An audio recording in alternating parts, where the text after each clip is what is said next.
Bonjour à tous, bonjour à toutes. Bonjour Laurine Roux. Alors, je vais vous présenter rapidement. Vous êtes romancière, vous êtes professeure de lettres modernes dans les Hautes-Alpes. Vous avez écrit en 2018 Une immense sensation de calme aux éditions Le Sonneur, qui a été prix révélation de la Société des gens de lettres. Vous avez écrit ensuite en 2020 Le Sanctuaire, toujours chez Le Sonneur, Grand Prix de l'Imaginaire. Et puis cette année, L'autre moitié du monde, qui est juste là, qui a été prix Orange du Livre. C'est tout juste. Vous faites aussi de la poésie, je crois. Oui. Oui. Alors ma première question, ça sera assez rapidement. Ça fait quoi d'avoir chacun de ces livres primés? Ah, c'est la question piège, ça. Oui. Non, ça fait très plaisir. Je veux garder cette joie presque enfantine de sauter de joie quand je la prends. Mais en même temps, je viens d'une terre de paysans où on a la patience et l'humilité gravées dans la peau. Et je sais que c'est fragile.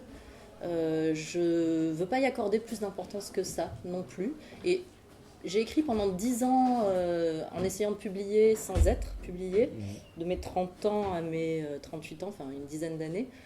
Et ça m'a forgé un rapport au texte intime, dans l'adversité. Et j'ai compris que mon plaisir et ma récompense ultime, c'était d'écrire. Et que ça, rien ne pouvait me l'enlever, ce rapport-là à la langue, à malaxer la langue, à la forger, à songer, à compter. Et donc, les prix, c'est du bonus. C'est du bonus, mais je veux ni être trop peureuse, ni être trop angoissée pour ces raisons-là. Donc, voilà, je mets à distance beaucoup. Vous parliez d'une relation intime à l'écriture. Ce qui m'a un peu frappé dans vos trois romans, c'est que vous passez d'un genre un peu fantastique, ensuite au post-apocalyptique, pour terminer cette année sur un roman historique. Comment vous choisissez le genre que vous allez utiliser? Est-ce que vous avez un message à faire passer et vous choisissez le genre? Vous avez envie d'explorer un genre et ça colle bien à un message? Alors non, je choisis rien. Ça peut paraître un peu étrange dit comme ça, mais je choisis pas du tout. Les textes m'arrivent et ce que j'ai repéré, en tout cas pour l'instant, hein, parce qu'il y a beaucoup de choses qui restent assez floues, j'ai repéré qu'au départ d'un texte, il y a toujours un désir géographique. Il y a toujours une libido pour un lieu, une ambiance, un parfum, enfin quelque chose qui cristallise un désir. Et à partir de ce désir, je vais songer, je vais avoir envie de m'y installer, enfin, suffisamment pour écrire, parce que ça prend 2-3 ans d'écrire un roman, donc il faut avoir, enfin c'est un marathon, il faut avoir envie de rester dans une atmosphère pendant autant de temps, en tout cas qu'elle soit suffisamment fertile pour pouvoir nourrir l'imaginaire autant de temps. Et donc c'est toujours à partir voilà, quelque chose qui se passe, qui revient de manière récurrente. Il faut que ça revienne pour que j'éprouve la nécessité de cette envie-là, de s'installer dans ce lieu, dans cette ambiance. Et une fois que le cadre du rêve, on va dire, le cadre du rêve est campé, à partir de là, les personnages émergent. C'est très biblique cette affaire-là, hein. Ils viennent de la terre, enfin d'une terre vraiment. Et quand j'ai les personnages, j'écoute ce que l'histoire me raconte. Et donc, si je passe d'un genre à un autre, c'est pas parce que je choisis, c'est parce que l'histoire me dicte ses règles du jeu. Et moi, mon boulot, c'est uniquement d'être suffisamment honnête vis-à-vis de l'histoire qui est en train de s'échafauder dans mon esprit pour trouver les codes qui vont permettre et ce qui explique certainement, enfin après là je suis peut-être pas le bon juge, enfin être juge et partie c'est peut-être pas la meilleure chose dans ce domaine, mais en tout cas que je suis souvent à la frontière, à la tangente des genres, parce que c'est l'histoire qui me dit là tu peux aller jusque là. Par exemple dans L'autre moitié du monde, y a un personnage qui s'appelle Maria qui est une faiseuse d'anges et elle m'attirait beaucoup. Enfin, elle vit au fin fond des marais, elle avorte les femmes, elle est un peu mystérieuse, elle a des paroles assez sibyllines, et c'est presque une sorcière. Et j'étais attirée par là, j'avais envie d'y aller du côté. Enfin, c'est quelque chose que j'aime, le fantastique, enfin la lisière. Et là, l'histoire je me disais, mais non, c'est pas possible, il faut pas que tu y ailles. Là, c'est ton darling, c'est tes petits chéris là, vers lesquels tu vas, il faut que tu te contiens de toi. Et donc, j'ai tenu la bride un peu court là pour pas aller vers ça, parce que c'était un roman plutôt à consonance historique. qui peut aller un petit peu du côté du conte, un peu du fantastique, mais qui devait rester quand même dans ce sillon-là. D'accord. Et vous parliez justement de passer du temps, que ça prenait 2, 3 ans pour écrire vos romans. Parfois 10. Parfois 10. Et justement, les 2 premiers sont un peu plus fins, le troisième, l'autre moitié du monde, est plus épais. Vous aviez envie de passer un peu plus de temps en Espagne ? Non, alors non.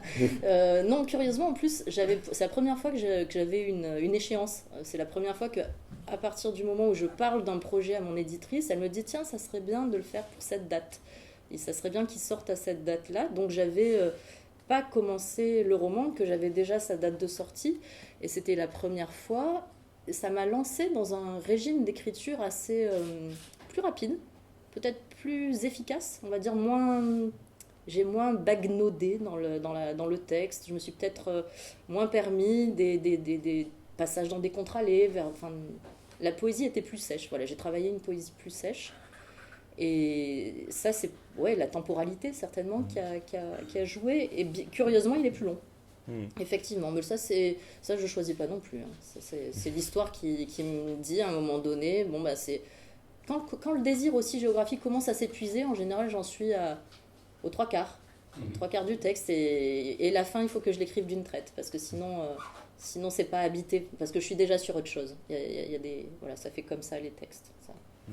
Et est-ce que c'est, alors sans trop en divulguer, justement quand vous dites que vous avez moins envie peut-être aux 3/4 du texte, ça se ressent un peu dans le chapitrage de l'autre moitié du monde qui est en 3 parties. Ouais. Et donc est-ce que c'est un symptôme de ça, que cette 3e partie elle arrive un peu plus tard Non, parce que celle-ci je l'avais prévue en amont, et c'est peut-être une des parties qui m'a le moins coûté à écrire. D'accord. Non, c'est pas un symptôme là, en tout cas. C'est un choix. C'est un choix. Oui, c'était un vrai choix. Je voulais 3 parties. Moi, je pense que je suis un petit peu phagocytée par ma formation. Je suis allée en Hippocagne, en Cagne. Alors, vraiment, la dialectique des 3 parties est très importante. Voilà, c'est ma formation universitaire, malheureusement, je crois.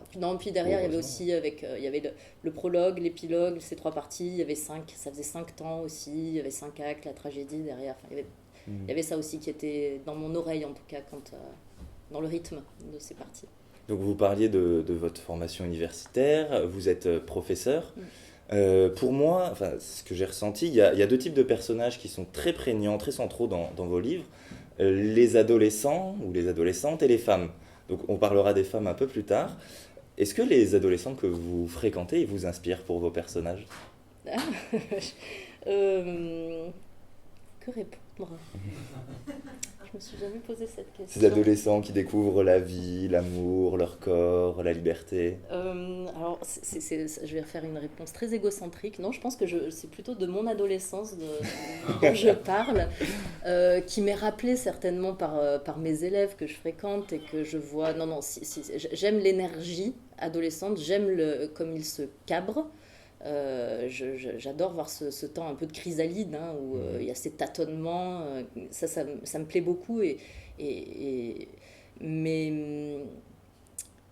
je creuserai la question parce que je crois pas sincèrement que c'est plus la chair de mes romans, elle est davantage intime quand même. Oui. Et donc le rôle des femmes, il y a un rôle prédominant, la plupart de vos personnages principaux sont des femmes. Vous vous considérez comme une auteure féministe ? Ça, c'est une vraie question piège. Oui, malgré moi, je dirais. Je ne veux absolument pas, quand je commence un roman, je veux raconter une histoire. Il se trouve que mes histoires exudent ce que je suis politiquement. Donc forcément, elles sont charpentées par mon féminisme, que j'assume en tant que Laurine Roux, personne civile. En revanche, je déteste l'idée qu'un auteur nous prenne par la main pour aller nous dire il faut penser ceci, il faut penser cela. Vraiment, ça c'est quelque chose que j'ai en horreur. Mais évidemment, il transpire ce que je suis.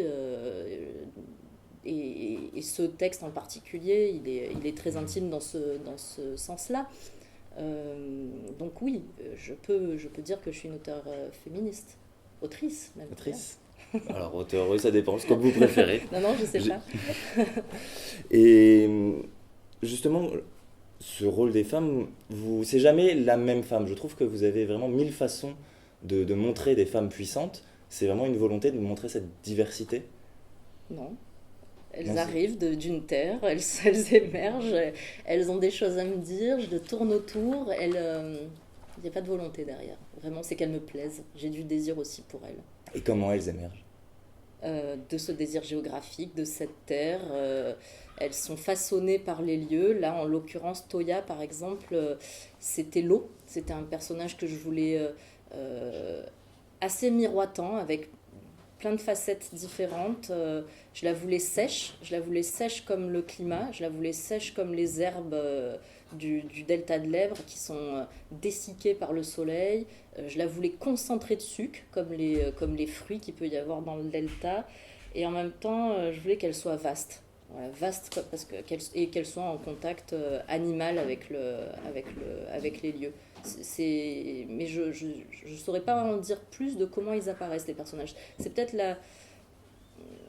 Oui, ils sont en lien avec un climat, avec une géologie. Je m'appuie beaucoup sur des symboles. Enfin, les éléments deviennent des symboles et ils me dictent comment l'intériorité des personnages. C'est vraiment un jeu de porosité. Et vous nous parliez du delta de l'Èbre, vous nous parliez donc de la géographie qui vous inspire. Vous rendez sur des lieux, vous vous inspirez de lieux réels, vous passez des moments? Je l'ai fait une fois. Alors c'est vraiment l'erreur à pas faire pour une immense sensation de calme. Sinon non, je suis jamais allée dans le delta de l'Èbre. Pour une immense sensation de calme, j'étais à trois quarts. Voilà. Quand le désir commençait à flancher, et je me suis dit bon, je vais aller chercher la faim en Sibérie. Je vais aller chercher Igor en Sibérie parce que je savais pas trop, je savais pas trop comment m'en dépatouiller. Et donc ça prend du temps hein, parce que c'est un voyage un peu long que j'ai fait, mais donc j'ai acheté un billet entre Moscou et je suis allée jusqu'à Pékin. Mais je me suis arrêtée pendant longtemps en Sibérie et là j'ai découvert la Sibérie des années 2000, hein, c'était en 2009. La corruption, c'est rien à voir avec les vastes étendues de taïga, la sauvagerie que j'attendais, cet homme animal presque un peu ours. Quoi. Enfin, bon, j'en ai rencontré quelques ours, mais ça n'avait rien à voir. Et donc voilà, c'était une vraie erreur, très naïve en fait, parce que le lieu de mes romans, c'est un lieu de songe. Et donc maintenant, je me fais confiance. Je fais confiance à ces songes-là que j'ai. Et pour cette raison, je m'oblige à pas aller au moment de l'écriture sur les lieux. Je rêve sur les cartes, je rêve à partir de cartes, je rêve à partir d'images, de photos, de peintures. Et ce qui donne aussi certainement, ce que souvent on me dit, il y a une patine de conte dans vos romans. Et je crois que c'est ce qui préserve cette patine de conte. Et je me méfie toujours beaucoup du réel. Je crois que je vis à cheval, j'ai un pied dans le réel, un pied dans la fiction, et j'aime ça, et je veux le conserver, ce rapport-là. Et alors, notamment dans l'autre moitié du monde, il y a une forte prégnance aussi des goûts, des sensations, des couleurs. Du coup, comment, sans y être allé, vous réussissez à retranscrire ces sensations qui, pour les personnages, sont tellement naturelles, paraissent tellement naturelles? Là c'est peut-être ce qu'il y a d'autobiographique dans les romans, c'est la sensation. Je vais puiser dans des sensations, moi, que j'ai dans ma bibliothèque, en quelque sorte, sensitive. Souvent, pas que dans l'enfance, ou alors des désirs. Je parle beaucoup de désirs, mais parce que c'est vraiment quelque chose qui est important dans mon travail d'écriture. Des désirs de sensations. Je me dis, j'aimerais bien ressentir ça. Ou alors Et à partir de là, je cherche. C'est mon travail poétique. La sensation, c'est ce qui va me permettre d'articuler mon travail poétique, de trouver les mots justes. La question, c'est vraiment ça. C'est le mot juste ou l'image juste, souvent incongrue, mais qui va me permettre d'aller au cœur de ce que j'ai envie de dire. J'ai une idée, je sens à peu près, c'est du flair, hein, c'est un truc. Alors je dis pas que ça marche, hein, qu'il atteint son but, hein, le flair. D'ailleurs, la plupart du temps, on échoue. Mais en tout cas, c'est de l'ordre de l'intuition. Et à partir de la sensation que je projette ou dont j'ai le souvenir, je vais naviguer par synesthésie, souvent en mélangeant les sens. Je vais trouver une couleur qui va me permettre de parler d'une odeur. Ou dans une immense sensation de calme. Pendant très longtemps, j'ai galéré sur une image. Je savais que je voulais parler d'un coucher de soleil qui très très chaud, comme ça peut arriver en haut d'une colline qui déclinait. Et je ne savais pas comment l'exprimer, ce truc-là, qu'il était tellement chaud, qu'on sentait sa matière. Et un jour, en coupant un œuf au plat dans mon assiette, j'ai vu le jaune qui coulait, et donc ça donnait le soleil décliné en œuf au plat sur la colline. Ça, c'est une verrue. C'est pas normal de parler et il me semblait que c'était le mot le plus juste, en tout cas à mon sens. Là, je ne faisais pas dire quelque chose au paysage, je ne faisais pas dire quelque chose aux éléments, à la matière, mais c'était réellement ce qui m'était apparu. On va se concentrer un peu sur l'autre moitié du monde. Donc comme je le disais, vous êtes passé de quelque chose d'un peu fantastique, post-apocalyptique, de pas tout à fait localisé, à quelque chose d'historique. Oui. Qu'est-ce qui vous a donné envie de vous intéresser à cette période de l'histoire précisément, celle de la guerre d'Espagne, et à explorer donc cette période dans votre roman? Alors il y a deux réponses, si vous le voulez bien. Allez-y. Déjà, la première chose, c'est que j'ai pris confiance dans les pouvoirs de la fiction. C'est ce qui m'a permis de m'attaquer au réel. Donc, je vous disais que je me méfiais un petit peu. Et donc, j'avais très peur de la vraisemblance, en fait. Quand j'ai commencé à écrire, je me suis dit, oh là là, mon Dieu, mais si on raconte des personnages qui vont marcher, il faut qu'ils aient mangé avant, mais s'ils ont mangé, il faut qu'ils aillent aux toilettes. Enfin, c'est pas possible, ça n'a aucun intérêt. Et donc, ça me semblait plus simple de camper mes histoires dans des non-lieux, dans des non-temps, et de m'affranchir de cette soi-disant vraisemblance. Et en écrivant, je me suis rendu compte que cette liberté que j'avais, moi, dans ces non-lieux et ces non-temps, elle pouvait tout à fait se reproduire dans ce que ça veut rien dire dans l'absolu, le réel, mais que je pouvais affronter la réalité et m'en affranchir aussi, et avoir des contre-allées, et puis faire des ellipses, enfin, des choses comme ça. Mais ça, c'est vraiment la confiance dans la fiction qui s'est installée petit à petit. Et pour répondre à la question réellement, la période historique, elle m'est arrivée en 2 temps. Le premier truc qui m'est apparu, c'est le delta de l'Èbre. Je regardais une émission. En fait, c'est arrivé j'aime bien le dire comme ça, je suis désolée, c'est pas la première fois que je dis, mais du carambolage entre le corps de Gérard Depardieu et le fantôme de mon arrière-grand-père. Bon, ça peut paraître complètement étrange, cette affaire-là, mais ça ne l'est pas tant que ça. Je regardais je crois que c'est pendant le confinement, au tout début du confinement, une émission de cuisine, parce que j'avais besoin d'ailleurs. Enfin, je me sentais étrécie dans ce confinement, et je regardais une émission de cuisine dans laquelle Gérard Depardieu présente des coins d'Europe, et c'est autour de la cuisine, en fait. Et il présente des producteurs, des cuisiniers, avec un ami à lui qui est chef, qui s'appelle Laurent Audio. Et il se trouve que là, leur lieu, leur topos, c'était la Catalogne. Et j'aime bien parce que cette caméra-là, enfin dans cette émission-là, ça s'appelle À pleines dents, je crois. Ouais. Elle transpire, il y a des sensations, enfin ça sent, c'est charnel, c'est bien foutu. Et bon, jusqu'à présent, je regardais un replay, comme on peut regarder un replay pour se distraire. Et à un moment donné, Gérard Depardieu va dans le delta de l'Èbre pour rencontrer un producteur de haricots blancs. Et ça, je sais pas, là il y a eu du désir. Alors non pas pour Gérard Depardieu, mais pour le contraste entre le corps de Gérard Depardieu, parce que dans cette émission, il bouffe tout, il mange des algues crues, il bouffe de la viande crue, et puis il est là, comme ça. Et il y a une gloutonnerie, c'était un ogre au milieu de ces vastes aplats, avec le ciel qui arrivait, qui tombait sur la terre, les marécages, l'eau qui allait un petit peu de partout. Je voyais bien qu'il y avait une intensité des sucs, une nervosité des sucs, avec la nervosité sous la graisse de Depardieu aussi, il y avait ça. Enfin, tout ça a créé un mélange et je me suis dit, waouh, quel lieu! Et j'avais très envie de ce lieu, voilà. C'était vraiment ça. Et à partir de là, j'ai commencé à songer, comme je vous disais, une colline a émergé. Il n'y a absolument pas de colline dans le delta de l'Èbre, hein, ça c'est complètement fictif.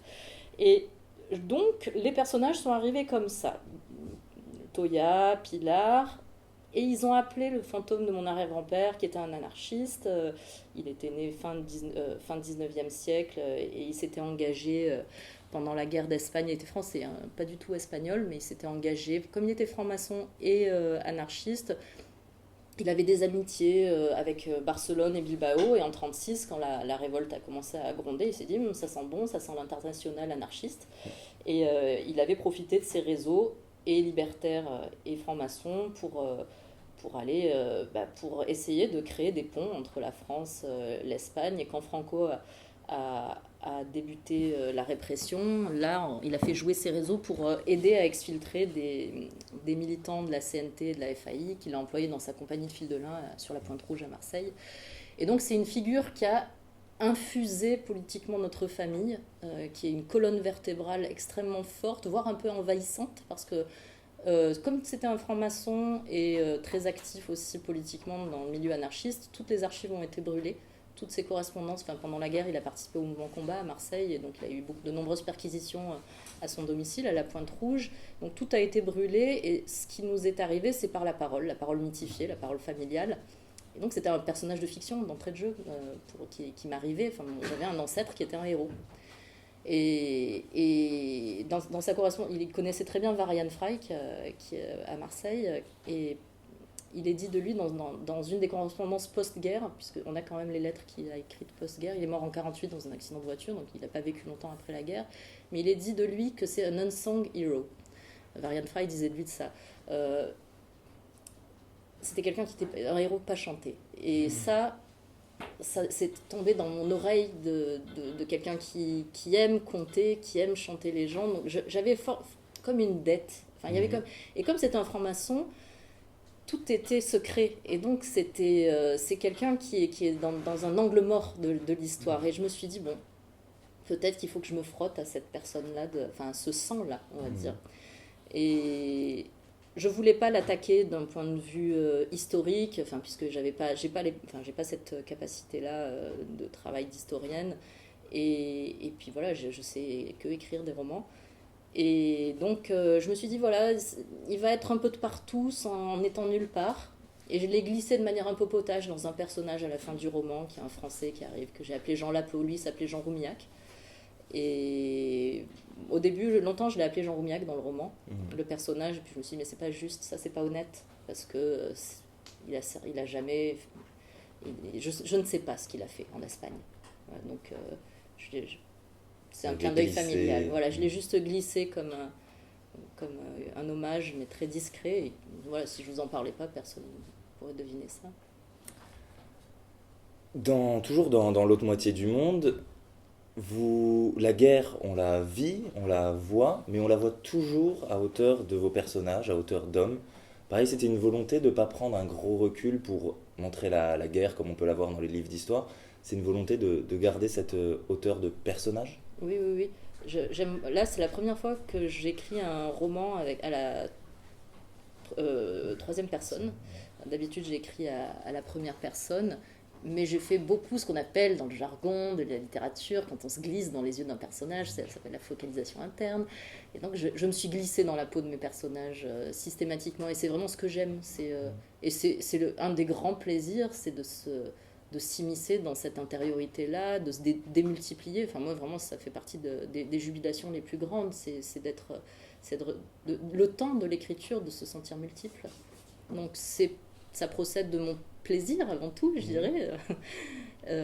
Et aussi parce que c'est ce qui permet de ne pas tout dire, justement, et d'avoir ces lacunes. Enfin, on ne voit jamais rien, et c'est le coup de Stendhal, hein, d'un personnage qui ne voit rien de la guerre parce qu'il est à tel endroit, dans la Chartreuse de Parme, par exemple. Et toujours dans l'autre moitié du monde, il y a une sorte d'utopie du collectif qui se retrouve à la fois dans votre roman et dans la période en elle-même. C'est quelque chose qui vous attire, qui vous manque peut-être aujourd'hui, où on a tendance à dire que le collectif se perd? Oui, oui, oui, tout à fait. Moi, j'ai grandi dans une famille très politisée. Je ne sais pas comment la présenter, écologiste ascendante anarchiste, peut-être. Et mes parents avaient fait partie des premiers à monter les cellules des Verts dans les Hautes-Alpes. Il y a eu beaucoup de réunions politiques à la maison avec des gens tous plus hurluberlus les uns que les autres qui venaient de temps en temps m'attraper des poux pendant ces cas-là. Enfin, il y avait une grande effervescence politique dans ma jeunesse et je m'endormais souvent en écoutant les discours, les conversations, plus que des discours, les conversations des adultes. Je m'endormais sur le canapé, ça je l'ai glissé. Et ça se retrouve aussi dans le personnage de Toya. Oui, voilà, ça c'est vraiment quelque chose que j'ai glissé d'autobiographique, qui n'a rien d'auto... Enfin, là, en l'occurrence, c'est une pure fiction, mais en tout cas, voilà, j'y mets des choses parce que c'était une période qui m'a beaucoup plu. Et donc voilà, je suis issue de parents qui croyaient dans les grands idéaux et dans les idéologies. Et moi, je suis d'une génération de la chute des idéologies. Et force m'est de constater qu'il y a une forme de regret ou de frustration, enfin en tout cas une déception. Il y a quelque chose d'assez déceptif dans le monde politique pour moi aujourd'hui. Oui, voilà, je ne sais pas si j'ai répondu vraiment à la question. Oui, mais du coup, est-ce que ça vous a aussi motivé à écrire ce roman, peut-être pour promouvoir ces idées, ces idéaux? Non, pas promouvoir. Non, là encore une fois, ils sont ce que je suis. Les personnages, là, j'ai haï la marquise, j'ai haï Carlos. Ça se sent. Mais j'ai adoré les faire évoluer, j'ai adoré créer un rythme de démarche d'une garce, quoi. Enfin, et puis d'imaginer de camper un salaud, un vrai salaud. Ça, c'était un vrai plaisir d'écriture aussi. Mais évidemment, je suis du côté des paysans du Delta. Évidemment, c'est eux qui portent peut-être une parole qui est la mienne. Ça c'est évident, c'est certain. Et puis c'est eux les vainqueurs de l'histoire avec un grand H. C'est pas eux, c'est pas eux qui ont gagné la guerre, c'est certain, mais c'est certainement les vainqueurs humains du conflit, puisque c'est encore d'eux dont on parle et c'est de leur côté qu'on vibre et qu'on tremble. Donc il y a quelque chose que je trouve beau aussi, cette gloire des perdants. Oui, et ça se retrouve, bon, sans divulguer, ni divulgacher d'ailleurs à la fin, ça se retrouve aussi dans le personnage de Toya qui tient uniquement par la revanche finalement, pendant toute sa vie. Le sang, ouais. La revanche, c'est le lien à la maternité.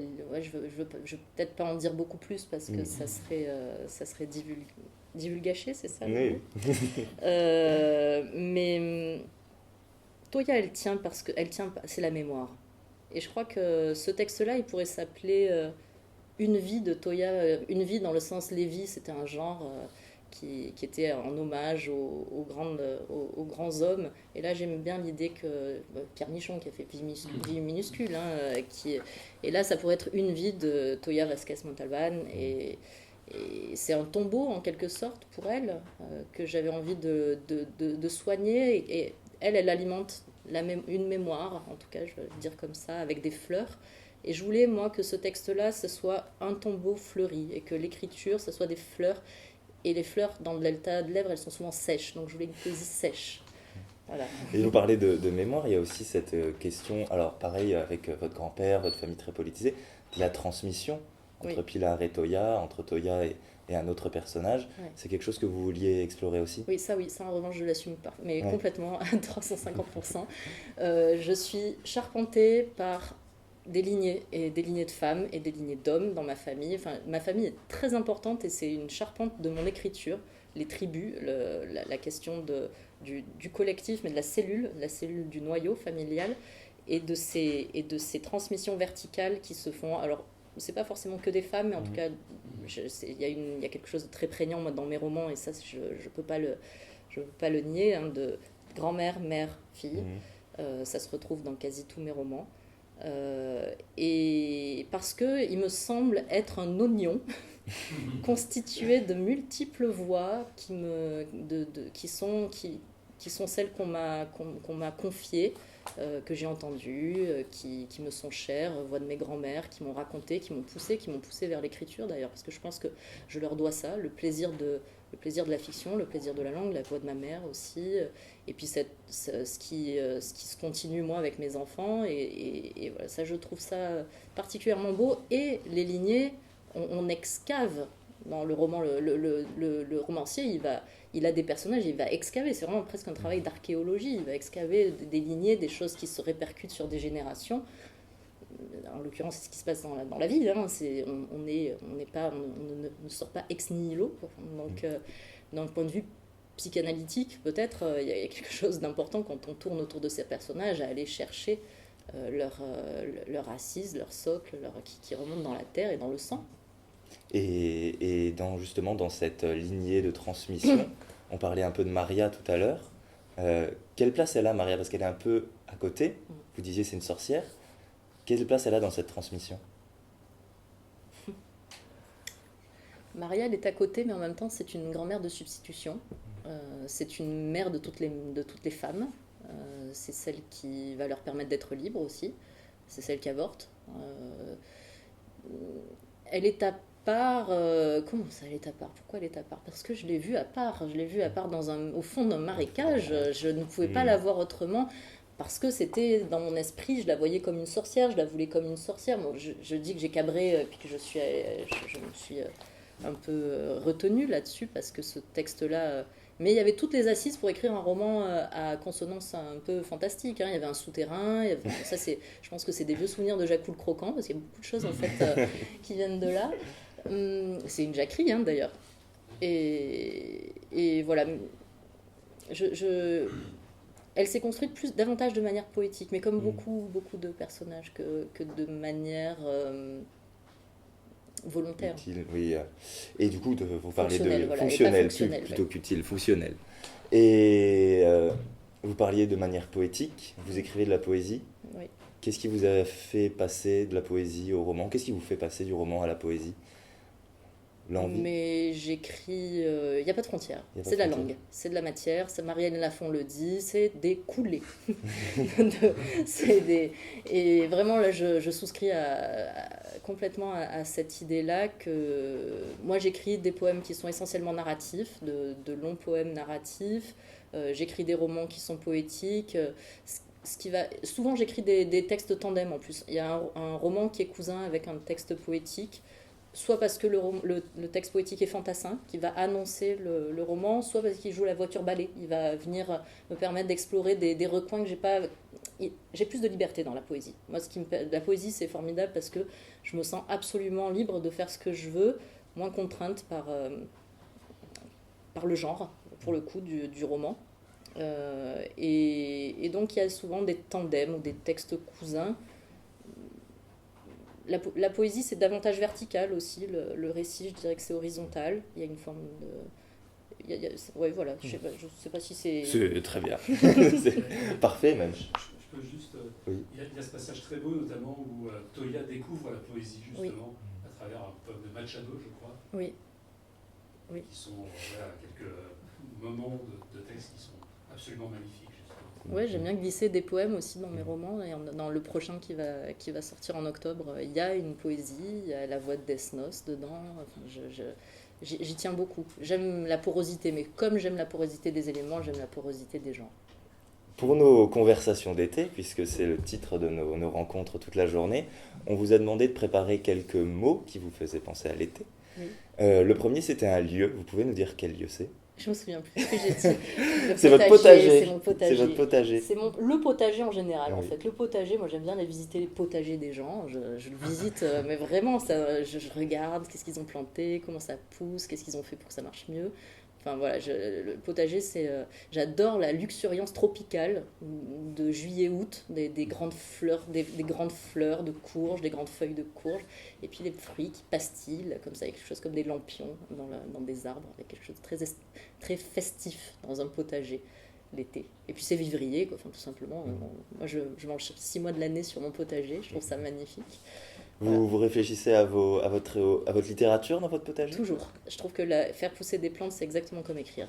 C'est les mêmes gestes. Il y a des plantes qui marcotent, il y a des personnages qui marcotent. Il faut de temps en temps enlever les gourmands des tomates parce que c'est une plante, elle pousse mieux quand on la sèche, quand on la bride. Le texte, c'est pareil, il faut couper, il faut couper. Moi, j'écris par le vide. Oui, non, c'est les mêmes gestes. Je projette d'ailleurs peut-être d'écrire autour de ça. Enfin, moi, ça me fascine. Voilà. Il y a déjà un personnage de jardinier dans Mais dans l'autre moitié c'était du tout monde, à fait conscient et voulu. Donc ensuite une chanson, vous vous souvenez ou pas? Oui, c'est une malédiction, cette chanson-là. La chanson d'été, moi, c'est Voyage, Voyage de Désirless. C'est terrible. J'ai beaucoup voyagé jusqu'à mes 30 ans et systématiquement, où que j'allais, j'entendais cette chanson. Même au fin fond de la Mongolie, j'ai entendu Voyage, Voyage. Mais c'est terrible. Donc c'est très attaché à l'été, mais pas de manière très Joyeuse. joyeuse. Votre lecture, L'été de Camus. L'été, oui. Alors l'été de Camus, c'est un texte vers lequel je reviens souvent justement. Parce qu'il me semble exprimer tout ce que je dis quand je parle de désir géographique.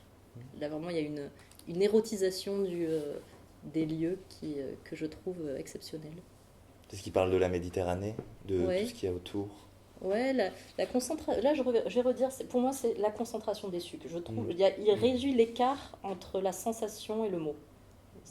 Camus réussit ce tour de force de tout ça devient un. Ça, pour moi, c'est vraiment l'ultime, ce que je quête, en tout cas, ce que j'essaie de... Sans jamais y arriver. Oui. Alors, un mot, vous avez fait dans l'originalité.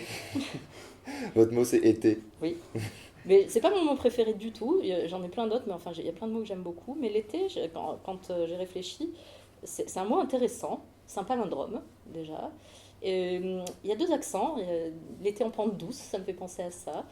Et puis, les 2 E, il me semble comme juillet et août, avec l'hémistiche, comme des hémistiches en poésie, avec la césure là, du thé. Et puis ça sonne comme un imparfait. Été, c'est comme si c'était déjà fini. C'est trop court, c'était toujours trop court l'été. Donc c'est un mot, je trouve que c'est un mot intéressant. C'est une saison que vous aimez, l'été? C'est pas ma préférée, le printemps. Je préfère le printemps. Avant l'été, justement. Alors, pour le coup, là, je connaissais pas. Un plat, c'est un plat bulgare, je crois. Ouais, mais alors ça, c'est un plat que personne connaît. Hein. Le kiopiolou, ça s'appelle. C'est des aubergines grillées, une sorte de caviar d'aubergines grillées avec de l'ail. Et j'ai mangé beaucoup de kiopiolou avant d'écrire une immense sensation de calme. Et je dois ce texte-là à la Bulgarie et au plaisir presque cosmogonique que j'ai vécu en Bulgarie un jour. Et le kiopiolou est lié à ce moment-là. Donc Vous très cultivez important votre dans ma potager vie. pour pouvoir faire du J'ai kiopiolou. beaucoup d'aubergines qui me permettent de faire beaucoup de kiopiolou. Vous nous donnerez donc la recette à la librairie Promis. dès la sortie. Et enfin, une émotion de spectatrice, on retrouve Camus, je crois. Ouais. Alors Vous pouvez ça, nous raconter ce qui vous lie? C'est quand j'avais 15 ans, je suis venue passer une semaine en camping avec mes copines au Festival d'Avignon. Et on est allé voir plein de spectacles, Brecht, je me souviens, et surtout Camus, Les Justes, qui était question d'anarchistes. Et j'ai vécu un moment, je sais pas comment, un apax dans ma vie, où la littérature, la politique et le désir, j'ai beaucoup parlé de désir, là, à ce moment-là, je suis tombée amoureuse de cette langue, amoureuse, je pense aussi des comédiens que je trouvais très beaux sur scène. Et je me suis dit, waouh, c'est fou, on peut faire ça avec des mots, on peut faire ça avec les corps. Et 15 ans, quoi. Enfin, j'étais toute jeune, hein, mais il y avait quelque chose qui a été semé, quoi, à ce moment-là, de fort. Ouais. Et ça vous a inspiré tout au long de votre carrière d'écrivaine? Je sais pas si ça m'a inspiré. En tout cas, ça a incarné, ça m'a montré une possibilité. Je n'ai plus jamais revécu cet enchantement et je pense que c'est des choses dont on doit faire le deuil. Hein, mais voilà. Mais j'hésitais longtemps. Je ne sais pas si j'ai 2 secondes pour avec une autre émotion. Avec une autre émotion, c'était théâtrale. à Marseille, quand je faisais mes études en Hippocagne, j'ai découvert Emmène-moi au bout du monde de Sandras, qui est un roman absolument magnifique. Il commence par une copulation avec un légionnaire d'une vieille dame qui doit avoir 70 ans. C'est un truc pas du tout consensuel. C'est écrit de manière sublime. Il y a 20 pages comme ça où le légionnaire lui retourne le corps. Enfin, c'est très étrange. Et on le lisait avec une copine à moi en lecture. On se faisait souvent des lectures tandem. Et on allait dans un lieu qui était un lieu un peu alternatif qui s'appelait l'Oiseau Lire, où il y avait des vieux canapés défoncés, des livres à acheter d'occasion et tout ça. Et on lisait toutes les deux dans ces vieux fauteuils crapauds, là, Emmène-moi au bout du monde. Et est arrivée une bonne femme sur un déambulateur qui rentre comme ça, un peu éméchée, je pense, un peu folle aussi. Puis elle parlait, Régina, elle s'appelait, elle nous l'a dit après. Et Régina s'avance, elle regarde un peu ce qu'on lit comme ça, avec une forme de dédain. Puis elle se met à déclamer les premières pages d'Emmène-moi au bout du monde. Et elle les connaissait par cœur. Et c'était complètement fou ce moment-là. Et j'ai vraiment eu l'impression là que cette fusion-là du réel et de la fiction, c'était absolument merveilleux. Là encore, enfin, voilà, il y avait ce truc-là. Et ben c'est sur ce magnifique souvenir que malheureusement notre entretien va déjà se conclure, parce que 45 minutes, je ne sais pas pour vous, mais moi c'est passé très très vite. Moi je suis faire ma part de ce que je disais, donc je vous remercie beaucoup Laurine Roux. Oui. Donc je rappelle que les livres de Laurine et de tous les auteurs que nous recevons sont disponibles à la librairie juste dehors, que dans 15 minutes, c'est ça, une demi-heure ? 30 minutes. Dans une demi-heure, nous recevons Lydie Salver et que nous recevons des auteurs toute la journée. Et on parlera d'Espagne aussi. Merci beaucoup. Merci.